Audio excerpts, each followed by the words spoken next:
Hi, I'm Rob. And I'm Brendan. And you're back here with us today for another edition of the Rattlebox Games March Mayhem Board Game Showdown. March Mayhem. Today, oh my gosh, there are two bouts against four giants, and I can't believe that we're going to have to narrow down this field. Half of these games are going home with nothing. My brain is exploding with the thought of all of these sad gamers who will love the games that are no longer progressing in this matchup. There are some powerhouses here, Rob. Does it send you into a Bloodrage? It does. I'm furious. Like these zombies in 28 Days Later, I'm spitting mad at the idea that Bloodrage might go home. Well, if it does, it'll be sent home by Pandemic Legacy Season 1. Whoa, what a challenger. I mean, these are two games, we've talked before about how some of these games seem similar and some seem vastly different. Well, here's one where they're vastly different. For sure. Pandemic Legacy Season 1. The two minds that brought us this game really, they know their way around a legacy game, I can tell you that much. That they do, Rob. That they do. And Pandemic Legacy, while it isn't the first legacy game on the market, it is definitely the gold standard.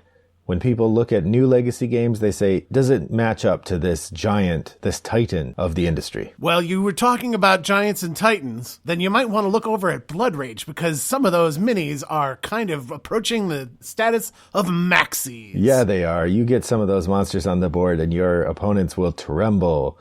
Especially like the one that looks like a snake with dreadlocks. Yeah. Yes, Eric M. Lang did a great job here, bringing some Viking battle to the board.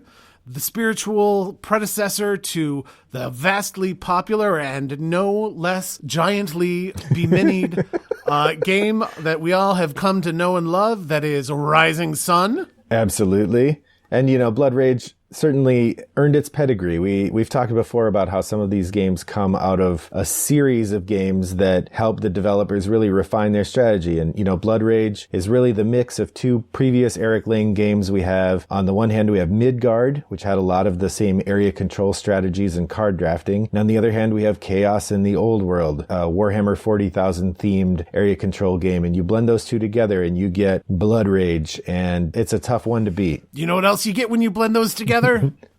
No. A good time. Oh, yeah, that's right. You do. People shouldn't count out Pandemic Legacy. Boy, opening those boxes, writing stuff on the cards, doing the... Oh, sorry. I had to make sure I didn't say anything that happens there, but let me say... Redacted. I'm a little frightened to be going into April here. Aren't we all? Indeed. Well, then on the other side, we've got War of the Rings 2nd Edition. Whoa. Wow, boy howdy. This is a table stomper. You're going to set this game out and you are going to spend all day moving those little minis around, battling the minions of Sauron against your delightful elves and wonderful hobbits. Yeah, it's going to be a real bloodbath over there in the land of J.K. Not J.K. Rowling. J.R.R. Tolkien's fantasy world. There you go. Here's another case where you've got some A and you've got some Z. Because right. War of the Ring, giant game, taking you deep into the experience of the battles that wage across the face of Middle-earth. And then against that, we have a vineyard. Well, you shouldn't count out viticulture. Maybe in War of the Ring, you're stomping goblin skulls, but you got to stomp those grapes real hard in viticulture to get yourself some tasty wine. Jamie Stegmaier and Alan Stone co-designed this one.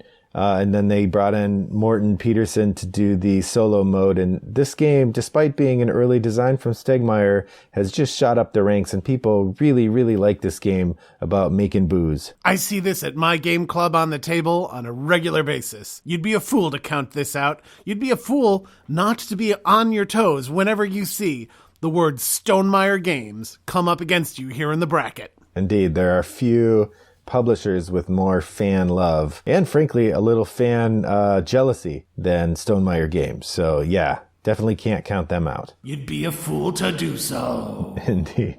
You know who else you can't count out, Rob? Who's that?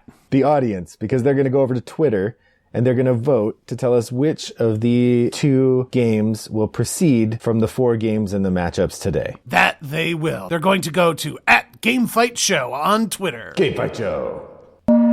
Oh, when you hear that sound, you know it's time to throw to Eleanor with the results. Thanks, guys. The projections proved to be correct as 9th seed Gaia Project clipped the wings of 24th seed Wingspan, and 20th seed Arkham Horror the card game was left dispirited when it lost to 13th seed Spirit Island. What a day. Back to you. Ooh, those were some heartbreakers there. Thank you, Eleanor, for filling us in. I'm crying over here, Rob. Just crying. Well, dry your tears. You've got 24 hours to do so before we come back here and release another episode of Game Fight Show's March Mayhem Throwdown. March Mayhem Throwdown. Brought to you by Rattlebox Games.